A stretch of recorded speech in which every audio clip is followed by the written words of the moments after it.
नमस्कार विद्यार्थी मित्रांनो, स्वागत आहे तुमचे सुनीता सावले या आपल्या यूट्यूब चॅनलवर। तर आजच्या व्हिडिओमध्ये आपण मराठी व्याकरणाचे 15 प्रश्न पाहणार आहोत। मित्रांनो, हे प्रश्न अतिशय महत्त्वाचे प्रश्न आहे। हे प्रश्न आपण प्रिव्हियस इयरचे प्रश्न घेतलेले आहेत। या प्रश्नांचा तुम्ही वारंवार सराव करा, जेणेकरून येणाऱ्या परीक्षेमध्ये तुम्हाला या प्रश्नांचा फायदा होऊ शकतो। प्रश्न पहिला, पुढीलपैकी मूर्धन्य वर्ण कोणता? तर मित्रांनो, या प्रश्नामध्ये आपल्याला मूर्धन्य वर्ण कोणता आहे ते विचारण्यात आलेले आहे। खाली पर्याय दिलेले आहेत, ते पर्याय तुम्ही वाचून घ्या आणि या प्रश्नाचं योग्य उत्तर देण्याचा प्रयत्न करा। या प्रश्नाचं योग्य उत्तर आहे पर्याय क्रमांक 2 ळ। मूर्धन्य वर्ण याविषयी आपण थोडक्यात माहिती बघू। मूर्धन्य वर्ण ऋ, ट, ठ, ड, ढ, न, र, श आणि ळ, तर हे मूर्धन्य वर्ण आहेत। प्रश्न क्रमांक 2, पुढीलपैकी नपुसकलिंगी नाम ओळखा। तर मित्रांनो, आपल्याला या प्रश्नामध्ये नपुसकलिंगी नाम कोणते आहे ते ओळखायचे आहे। खाली पर्याय दिलेले आहेत, ते पर्याय तुम्ही वाचून घ्या आणि या प्रश्नाचे योग्य उत्तर देण्याचा प्रयत्न करा। या प्रश्नाचे योग्य उत्तर आहे पर्याय क्रमांक 4 वांगे। प्रश्न क्रमांक 3, पुढीलपैकी कोणता पर्याय उपसर्ग नाही? तर मित्रांनो, या प्रश्नामध्ये आपल्याला खाली काही पर्याय दिलेले आहेत, त्यापैकी कोणता पर्याय हा उपसर्ग नाही ते ओळखायचा आहे। खाली पर्याय दिलेले आहेत, आपण पर्याय बघू। पर्याय 1 यथा, पर्याय 2 आ, पर्याय 3 प्रति, पर्याय 4 कार। तर तुम्ही या प्रश्नाचं उत्तर देण्याचा प्रयत्न करा। या प्रश्नाचे योग्य उत्तर आहे पर्याय क्रमांक 4 कार। यथा, आ, प्रति, तर हे अव्ययीभाव समासातील उपसर्ग आहेत। प्रश्न क्रमांक 4, चाकर या शब्दातील चा या आद्य अक्षरांचा उच्चार कोणत्या प्रकारात येतो?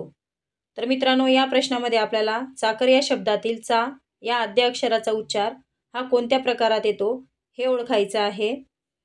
तर तुम्ही खाली पर्याय दिलेले आहेत, ते पर्याय तुम्ही वाचून घ्या आणि या प्रश्नाचं योग्य उत्तर देण्याचा प्रयत्न करा। या प्रश्नाचे योग्य उत्तर आहे पर्याय क्रमांक 3 दंततालव्य। प्रश्न क्रमांक 5, सजातीय जोड्यांपैकी 2 स्वर एकमेकांसमोर येऊन होणाऱ्या संधीस रिकामी जागा म्हणतात। तर खाली पर्याय दिलेले आहेत मित्रांनो, ते पर्याय तुम्ही वाचून घ्या आणि या प्रश्नाचं उत्तर देण्याचा प्रयत्न करा।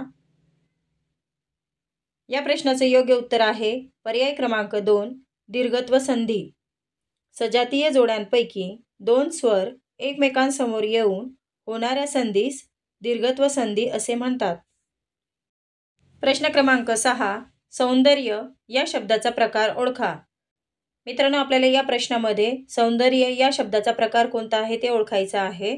खाली आपल्याला पर्याय दिलेले आहेत, आपण पर्याय बघू। पर्याय 1 गुणविशेषण, पर्याय 2 भाववाचक नाम, पर्याय 3 शब्दयोगी अव्यय, पर्याय 4 सर्वनाम। तर तुम्ही या प्रश्नाचं उत्तर देण्याचा प्रयत्न करा। या प्रश्नाचे योग्य उत्तर आहे पर्याय क्रमांक 2 भाववाचक नाम।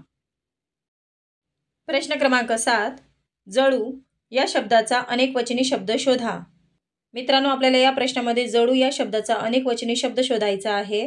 खाली पर्याय दिलेले आहेत, ते पर्याय तुम्ही वाचून घ्या आणि या प्रश्नाचं योग्य उत्तर देण्याचा प्रयत्न करा। या प्रश्नाचं योग्य उत्तर आहे पर्याय क्रमांक 3 जळवा। जळू या शब्दाचा अनेकवचनी शब्द आहे जळवा। प्रश्न क्रमांक 8, नपुसकलिंगी शब्द ओळखा। तर मित्रांनो, खाली आपल्याला पर्याय दिलेले आहेत, आपण पर्याय बघू। पर्याय 1 सागवान, पर्याय 2 राग, पर्याय 3 आग, पर्याय 4 डाग। या पर्यायांपैकी आपल्याला नपुसकलिंगी शब्द कोणता आहे ते ओळखायचं आहे। तुम्ही या प्रश्नाचं उत्तर देण्याचा प्रयत्न करा। या प्रश्नाचं योग्य उत्तर आहे पर्याय क्रमांक 1 सागवान। प्रश्न क्रमांक 9, पुढीलपैकी संबोधन या विभक्तीचे प्रत्यय ओळखा।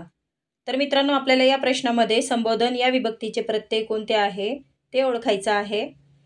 खाली पर्याय दिलेले आहेत, ते पर्याय तुम्ही वाचून घ्या आणि या प्रश्नाचं योग्य उत्तर देण्याचा प्रयत्न करा। या प्रश्नाचं योग्य उत्तर आहे पर्याय क्रमांक 4 नो। संबोधन या विभक्तीचे प्रत्यय नो हे आहे।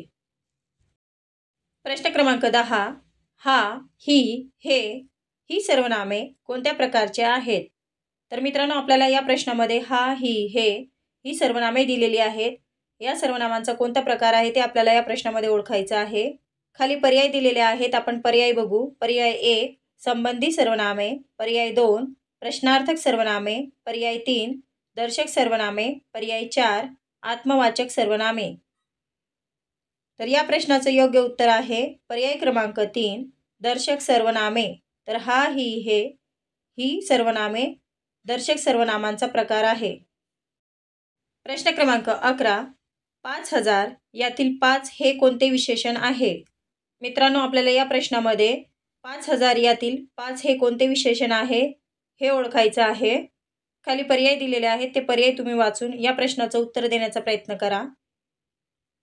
या प्रश्नाचं योग्य उत्तर आहे पर्याय क्रमांक 2 संख्यावाचक. 5000 यातील 5 हे संख्यावाचक विशेषण आहे. प्रश्न क्रमांक 12 खालीलपैकी शक्य क्रियापद असणारे वाक्य कोणते? तर मित्रांनो, आपल्याला या प्रश्नामध्ये शक्य क्रियापद कोणते आहे ते ओळखायचं आहे. खाली वाक्य दिलेले आहेत. आपण वाक्य बघू. पर्याय 1 मी अभ्यास करत नाही, पर्याय 2 मी आज जातो, पर्याय 3 मला तिखट खाववते, पर्याय 4 मी गावाला जात आहे. तर मित्रांनो, तुम्ही या प्रश्नाचं उत्तर देण्याचा प्रयत्न करा. या प्रश्नाचं योग्य उत्तर आहे पर्याय क्रमांक 3 मला तिखट खाववते. प्रश्न क्रमांक 13 आम्ही दररोज पहाटे खेळत असू. या वाक्यातील काळ ओळखा. तर मित्रांनो, आपल्याला हे वाक्य दिलेलं आहे. आपण वाक्य बघू. आम्ही दररोज पहाटे खेळत असू हे वाक्य दिलेलं आहे. या वाक्यातील आपल्याला काळ कोणता आहे ते ओळखायचं आहे. खाली पर्याय दिलेले आहेत. ते पर्याय तुम्ही वाचून या प्रश्नाचं उत्तर देण्याचा प्रयत्न करा. या प्रश्नाचं योग्य उत्तर आहे पर्याय क्रमांक 2 रीती भूतकाळ. प्रश्न क्रमांक 14 खालीलपैकी गुळांबा या शब्दाचा समास ओळखा. तर मित्रांनो, या प्रश्नामध्ये आपल्याला गुळांबा या शब्दाचा समास कोणता आहे ते ओळखायचं आहे. खाली पर्याय दिलेले आहेत. आपण पर्याय बघू. पर्याय 1 कर्मधारय समास, पर्याय 2 तत्पुरुष समास, पर्याय 3 मध्यम पदलोपी समास, पर्याय 4 बहुव्रीही समास. तर मित्रांनो, या प्रश्नाचं उत्तर देण्याचा प्रयत्न करा. या प्रश्नाचं योग्य उत्तर आहे पर्याय क्रमांक 3 मध्यम पदलोपी समास. प्रश्न क्रमांक 15 त्याला थंडी वाजते या वाक्यातील कर्ता ओळखा. तर मित्रांनो, आपल्याला या प्रश्नामध्ये त्याला थंडी वाजते या वाक्याचा कर्ता कोणता आहे ते ओळखायचं आहे. खाली पर्याय दिलेले आहेत. ते पर्याय तुम्ही वाचून या प्रश्नाचं उत्तर देण्याचा प्रयत्न करा. या प्रश्नाचं योग्य उत्तर आहे पर्याय क्रमांक 2 थंडी. तर थंडी हे या वाक्यातील कर्ता आहे. प्रश्न क्रमांक 16 अक्कल हुशारी हा कोणत्या प्रकारचा शब्द आहे? तर मित्रांनो, आपल्याला या प्रश्नामध्ये अक्कल हुशारी हा कोणत्या प्रकारचा शब्द आहे हे ओळखायचं आहे. खाली पर्याय दिलेले आहेत. आपण पर्याय बघू. पर्याय 1 प्रत्यय साधित, पर्याय 2 सामासिक, पर्याय 3 उपसर्ग घटित अभ्यस्त, पर्याय 4 अभ्यस्त. तर मित्रांनो, तुम्ही या प्रश्नाचं उत्तर कमेंट बॉक्समध्ये कमेंट करून सांगा. तसेच मित्रांनो, तुम्ही या 15 प्रश्नांपैकी तुमचे किती प्रश्न बरोबर आले आहेत ते सुद्धा कमेंट बॉक्समध्ये कमेंट करून सांगा. व्हिडिओ आवडल्यास लाईक, शेअर अँड सबस्क्राईब करा. धन्यवाद.